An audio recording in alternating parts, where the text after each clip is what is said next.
This podcast is supported by Juice Tokyo, a full-service visual effects, design and audio powerhouse. Today, I want to introduce you to a certainly unique film director. Her name is Hilary Campilan. Hilary manages to blend her professional prowess in film directing, AI animation and content creation with her personal life as a dedicated mother of two. Balancing her significant roles at MTV Networks and ABC Australia, she excels in commercials and TV promotions. Even amidst her busy life, Hilary maintains a strong creative spirit. Her ability to merge her creative career with her family life adds a relatable human dimension to her achievements. Her film, The Rose, a music video crafted on the rather mysterious song of the singer Michaela Betts, immediately grabbed my attention with quality renderings and flawless motion. Someone managed to create a well-directed piece with artificial intelligence that serves a story. And who says story says also emotion. The golden link that magnetically sticks all pieces of an art together. So I reached Hilary and I asked her if she would be willing to share with GOLDCURTAIN the journey of her work on this film. Here is the interview of Hilary Campilan.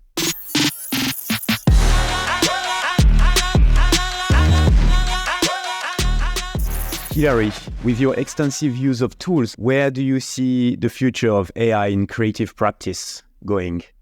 Definitely think that AI is not something that you use on its own. And I think we've seen recently in the evolution of AI that it's starting to get integrated into programs that we already use, Photoshop and After Effects. So I see it definitely only as part of the process. It's very rarely anything interesting if you're only seeing it as a mid-journey output. To keep the work exciting, you definitely need to integrate it with other tools. AI will be used very much in the visual effects industry. I think it's already being used there. So I think in terms of who's worried about losing their jobs with AI, it really depends on whether where you come from originally. So I'm someone who's always used computers as part of my process.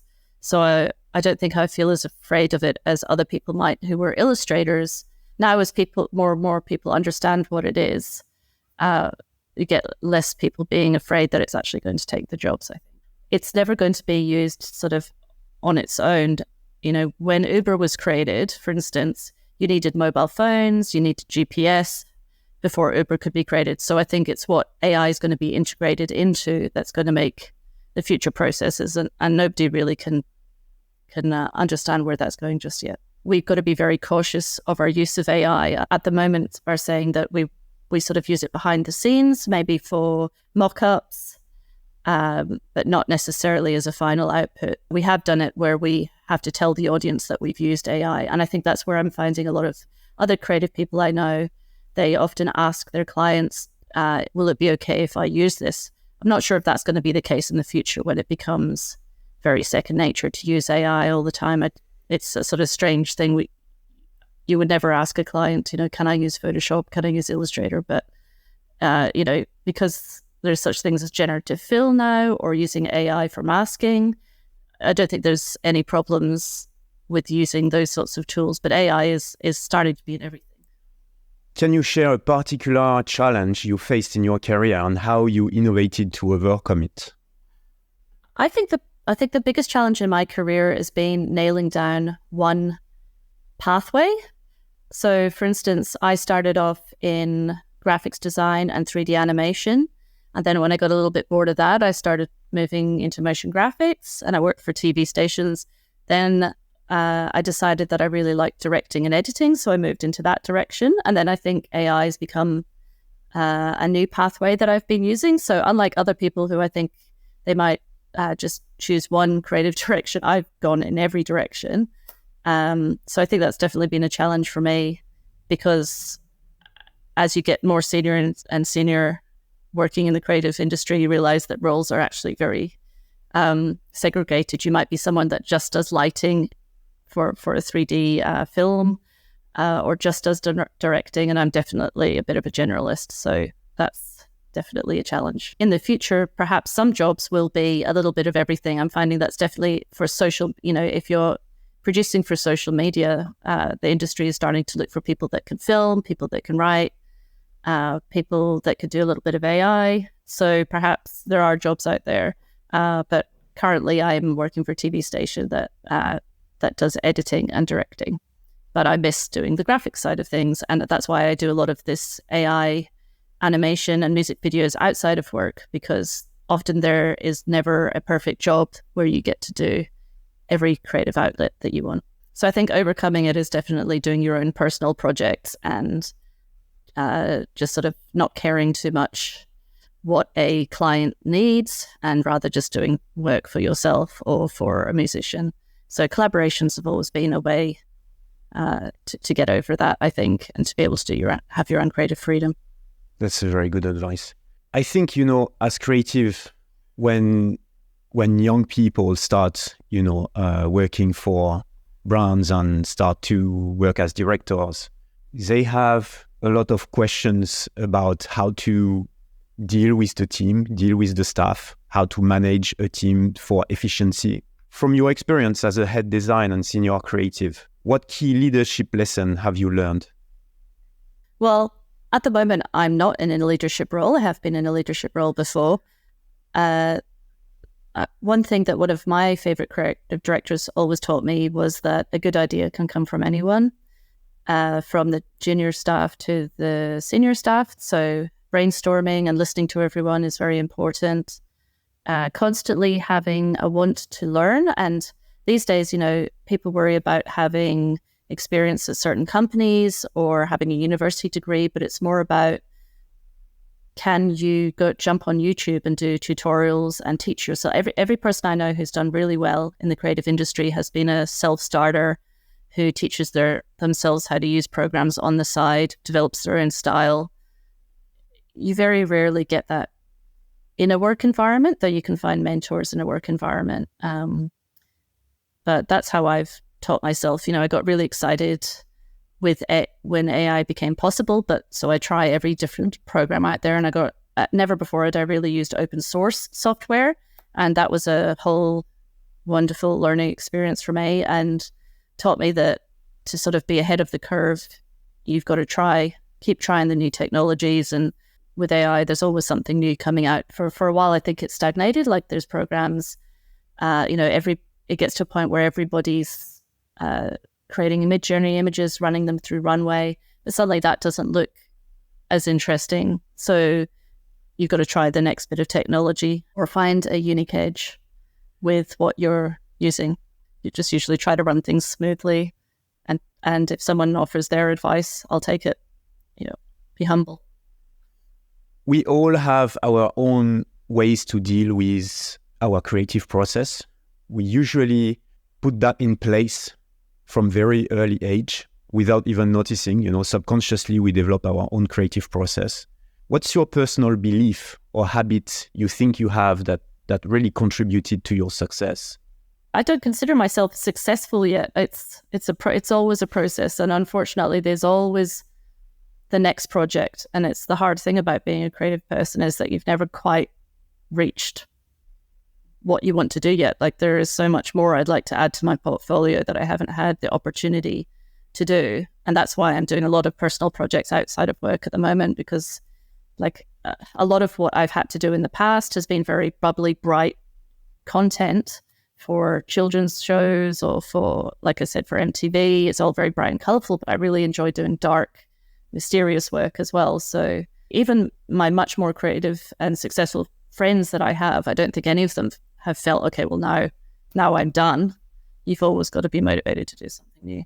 In fact, I remember seeing recently one of my favorite directors who had done Bjork film clips and Andrew Thomas Young, I think his name is, and he had said that he'd written about how we had all sort of grown up thinking that we could all be music video directors like Chris Cunningham or Michelle Gondry, and how that was a lie. We couldn't always do the most creative projects we wanted to. And I thought, but you do that sort of work now. Aren't you successful? Aren't you, haven't you got there? And even he feels that way. So I don't think there's a creative in the world that believes that they are done yet. In our creative job, we are using computer graphics, we are using animation. It changed, and the evolution of the industry goes really fast, especially lately with AI. How have you seen the industry evolve since you started as a creative, particularly with the introduction of AI and advanced graphics technologies?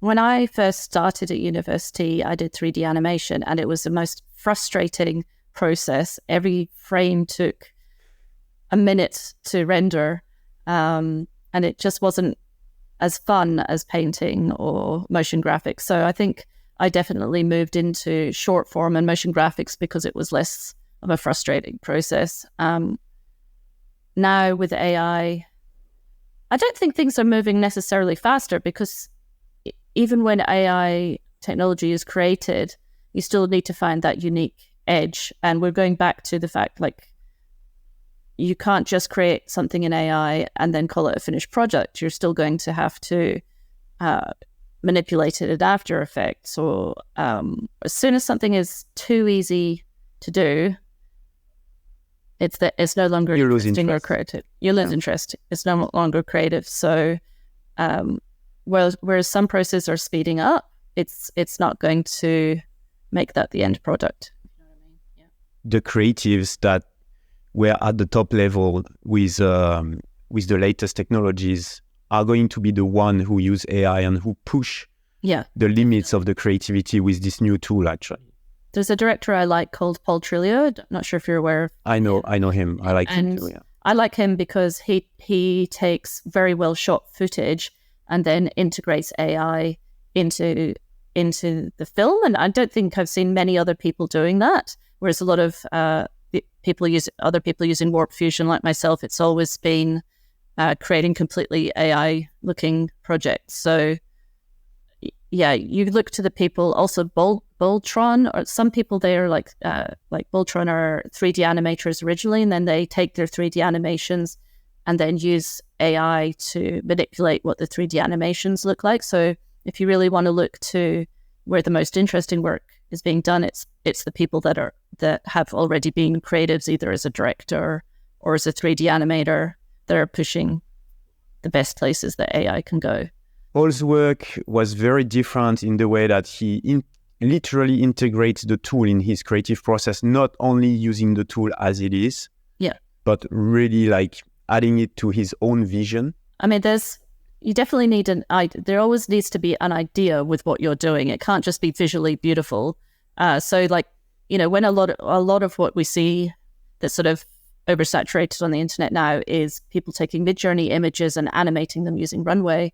And I'm guilty of doing that myself sometimes, but the only ones of those I find that are really cutting through are, for instance, ones that include a good narrative with them. So those are sort of turning into sort of long stories, and if they're funny, then they're a bit interesting.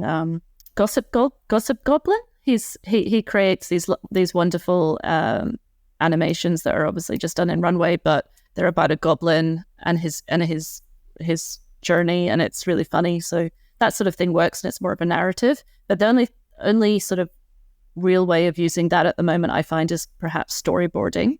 And you will have seen there's now the latest thing is programs like Krea and Leonardo AI, where you can sketch an image. So, for instance, for a storyboard, and it will use that sketch and convert it into AI, which has its practicalities, but with most of this AI software, it's almost there, not quite, useful, but not quite production level.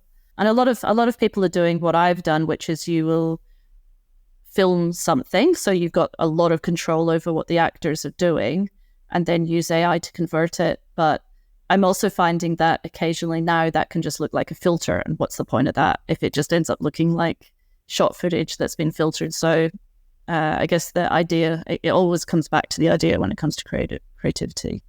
The Rose. This film is incredibly touching. Finally, someone managed to create a very well-directed and beautiful piece with stable diffusion. Something touching that actually serves a story. The dark atmosphere of the lyrics and the visual match perfectly as one entity. Beautiful, crafted, and done with grace and talent. Hilary, why AI for this film?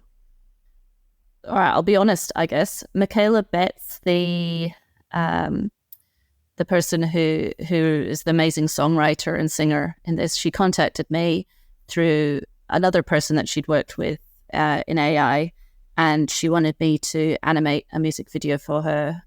We decided to use AI because I guess that's what I was experimenting with, and that's how she discovered me through Instagram. And I guess there's a little impression that just because it was AI, it was going to be much quicker and cheaper to use than if I was, for instance, hand animating this. And of course, that is true, but it's not to say that this project did not take at least 3 months to make and a lot of late night evenings. And I have a full-time job, so this was me working. I have two children as well, so this was me working sort of from 8 o'clock at night till midnight, 1, 2 in the morning, sometimes having to, get up in the middle of the night and check a render, and if it didn't look good, restart the render.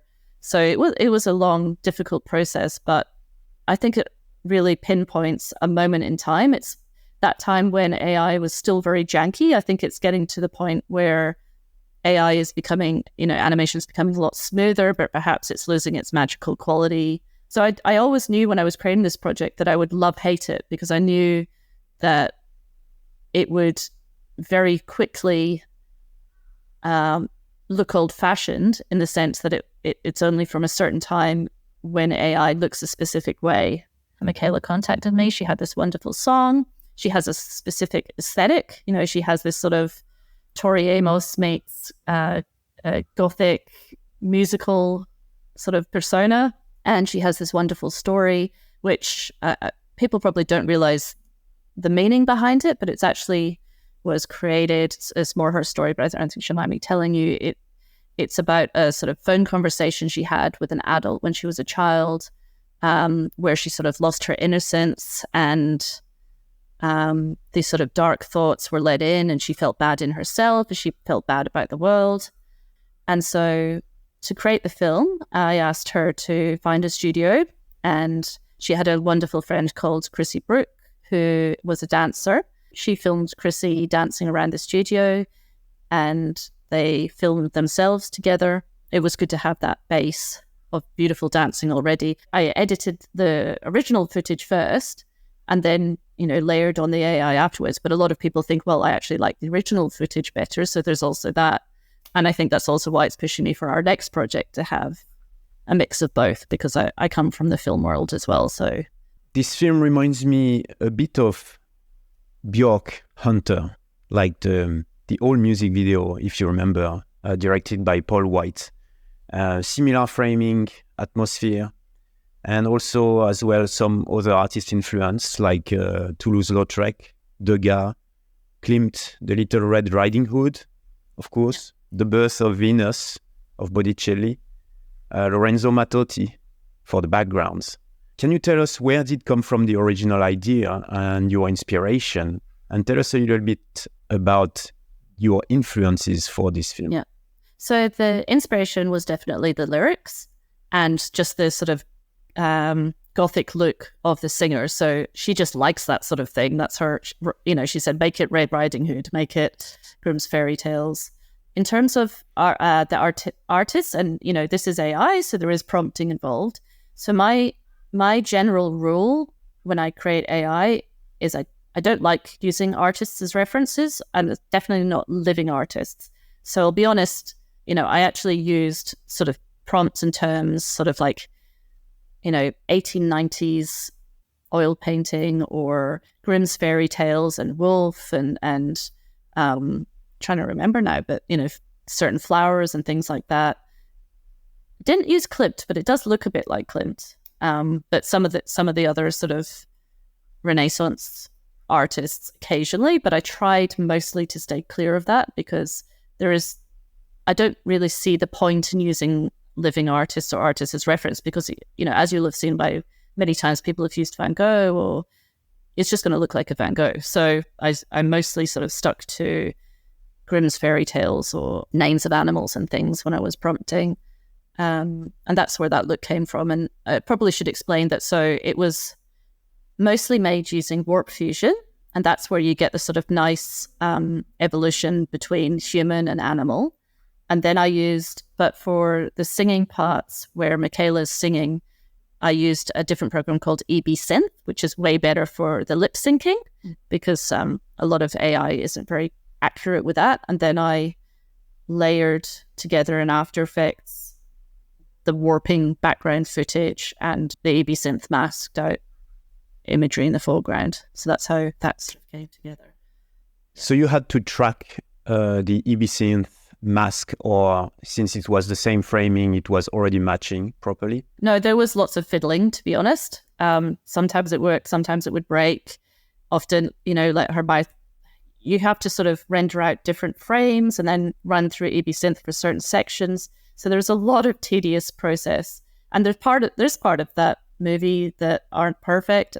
And to me, that's fine. It was a 5-minute, music video, and with such little budget and it taking so long, it's not perfect, but but that's the beauty of it, especially with that style, that's warping style. You don't want things to be perfect. You want the image to have accidents, so you can get the emotion of the organic feeling that you would have in the painting. Yeah. Or, And sometimes you would prompt and it just wouldn't look very nice. And so, I mean, mostly it was, it was trial and error. Do it again, until you got something that looked lovely and warped in a particular way.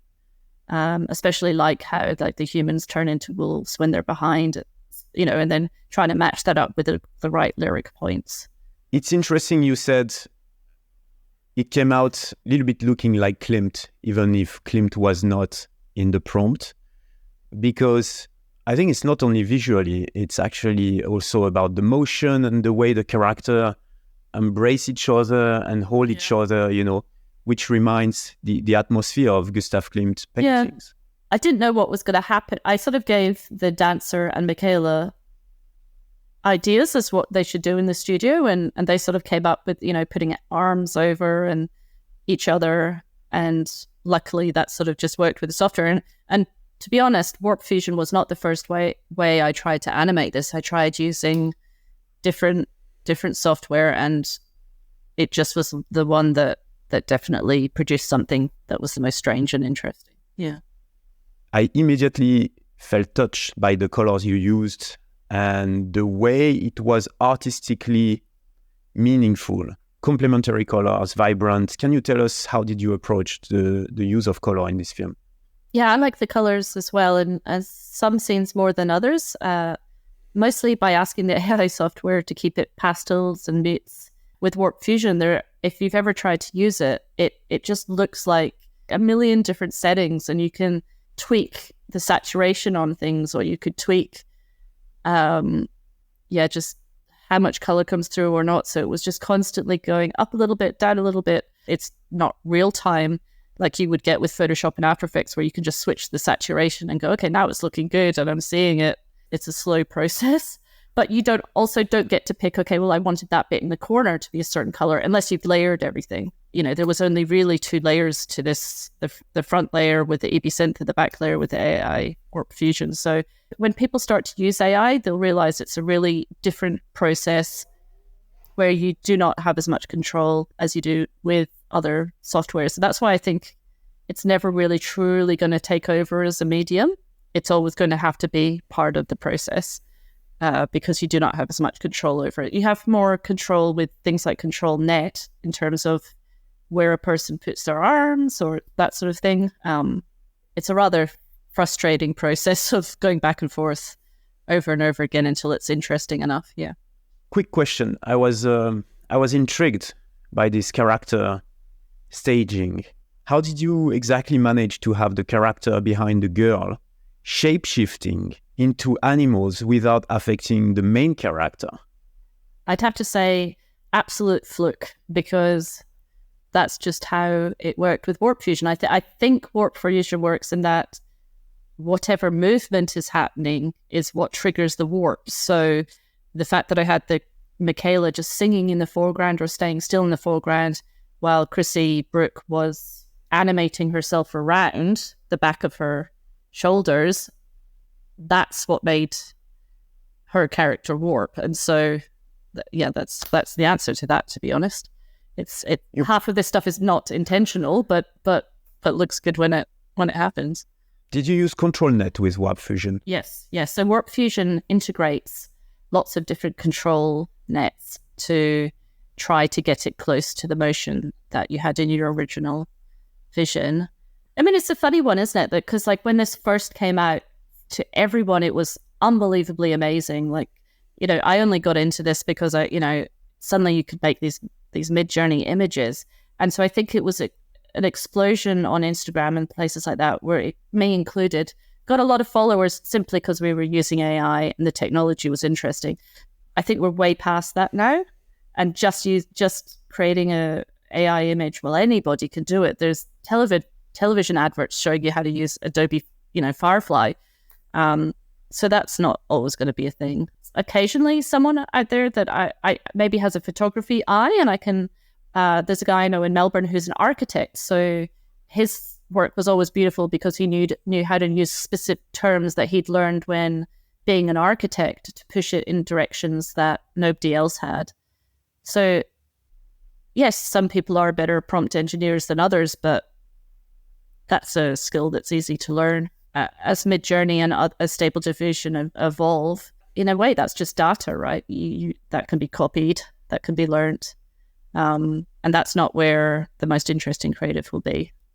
Like in every creative film, there is also a lot of research and development, R&D, and difficulties and challenges. Can you share with us what was the main challenge that you had to face during the production or to achieve the look that you wanted for this piece? When you come from a background of using, like I've used Cinema 4D and After Effects, you're used to a certain amount of control and ability to change things. And AI programs like Runway, Pika, etc., they can be a bit frustrating because there's only so far you can take them. But I know that these companies keep developing, and maybe it's a better business model to be like Runway for sure. Of course it is. The bigger your amount of people that are using your product, like Midjourney, the better.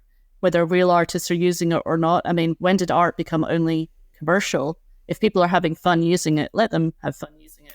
This work came from Michaela Betts. And how did the direction go with her? How did you guys decided things together? So Michaela was a great person to work for because she really just said, do what you want to do, to be honest, because she knew that there wasn't much budget with this, and she didn't too much know about the AI software. So she just trusted me from what she'd seen I'd already done to produce something interesting. But, at the beginning, there was some work that I had done that just didn't look very good. And I think we both decided that I needed, to move in a different direction. And towards the very end, she asked that the way she looked could change a little bit. She wasn't quite happy. But I'm glad she pushed me because the product was better in the end. So the relationship was really good, and I'm really looking forward to the next thing we do together. Hopefully there's some aspiring creative that, are listening to this podcast. And I wanted to make a question for them. What advice would you give to young creative aspiring to enter the field of motion graphics from now? What would be your personal advice for them? Whenever I've hired someone as a motion designer or graphic designer, I've not really cared what clients they've worked for, which university they went to. All that really matters is a good portfolio, and it could be made up. It could be make yourself a Nike commercial, make yourself whatever you want. And as long as, you're pushing your creative look, your creative brand, then you will get picked up. Just keep producing as much as you can and do work on the side other than what you do for a living. So personal project and collaborations. If you're young, get together with a DOP, get together with actors. I guess it sort of depends if you're going to the motion world or the directing world. Move around as much as possible when you're young. If you're not too worried about your salary, it gets harder and harder as you get older to move around. So try everything until you find what you love, because I started in 3D animation, motion graphics, and then moved into directing and editing. And the more companies you get a little bit of insight into, the more you'll understand what you're going to be good at and what you love. In that way, in other words, that would be stay a student forever, even though you work as a professional, do side projects, work with your friends, have fun, explore, and don't stop creating your own stuff, basically. Exactly. Not even when you're over 40 like me. Keep going with it. Yeah. Hilary, thank you for sharing with us the behind the scene of this fantastic, amazing piece of art that you made with AI and talent. The first time you thought, that's what I want to become. I want to become a film director, or I want to become a creator. Do you remember that moment, that spark moment? No, because I still don't think I know what I want to be. I'm 41 years old and I don't think I know what I want to be. I was doing my motion graphics work on a computer in a dark room at MTV, and then I overheard sort of the producers in the other room telling about these interesting shoots they were on and all the talent, all the talent and characters they're working with. Oh, maybe I'll go try that, and so I don't think necessarily everyone does know from birth what they want to be, just a general vibe of that sounds interesting, now I'll try this and that. What was your spark for that? My spark, it's funny. My spark was like, maybe I was 9 years old. I was in the bedroom of my mother and I had this Captain America figure that I loved to play with. And that day I just picked a piece of paper. I picked some like colored pen and I put my Captain America, and it came to my mind. I thought, what about if I draw this guy? Because I could feel so much connection to this figure, this character that I was playing with every day. I was like, I want to draw it the best I can.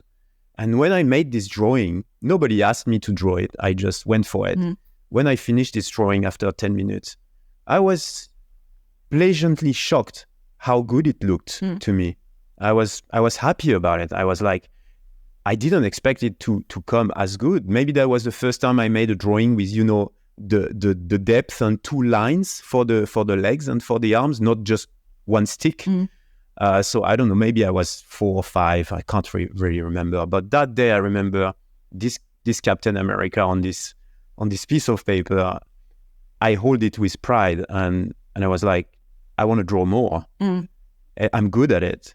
That was my spark. Yeah. Your story reminds me a little bit of kind of a bit of a sad story recently, in that my daughter was doing the same thing, right? She does a lot of drawing. She's young. She's only sort of 9 years old. And at one point she said to me, she'd drawn this thing and she said, Mom, why don't we just make this in AI? Because that would just be 10 times better. And I instantly shut her down and said, well, no, that's not the point, because it wouldn't have had you in it. So we've got to be careful. I always am a little bit cautious about what's going to happen to young people if they are cutting corners. Instantly, my daughter just said, okay, let's not do AI, and went back to drawing. So that was good, in that I think people will realize that people will still love this medium and they will love that medium, but it's just another medium. So love AI for what it can do, love drawing for the way drawing makes you feel, and don't get worried that one's going to take over the other, because it's not. That story gives me goosebumps. So yeah. I'm probably going to use it for the title of this podcast. I still have lots of motion design friends who are resisting using AI, and I can understand that. They have a very beautiful hand-drawn aesthetic, for instance. But have you seen some AI advertising pop up now? Like, it's interesting to see. Like, I saw a commercial recently on my feed, and it was for dentistry, and it was obviously an AI image. And I thought, well, that's silly advertising, because you're just showing a fake. Who's that going to sell to? But then again, you only think if they'd used a model, that would have been fake too. So, it's going to be interesting to see whether AI actually gets integrated into commercial work, because people are afraid of the backlash as well of using AI. I don't think anyone was anticipating how much people would have a backlash against it, and so you can't really use it too much yet. We got this Japanese advertisement actually that was a little bit going viral, because the character was AI. It's for a drink. Some people were like, why? Some people were like, no, it's the future. Yeah. So it's really hard to say. I think like every disruption in every industry, there's always a friction that needs to pass. But I'm pretty sure that AI is going to be everywhere, and we are going to use it anyway. We like it or not. Yes. That's just going to be faster, more efficient in every field. So I can hardly see how it's not possible to use it. Thank you for sharing with us this wonderful behind the scene and for your advice, Hilary. That was a great pleasure to have you. Thank you for having me, Yves. That was great.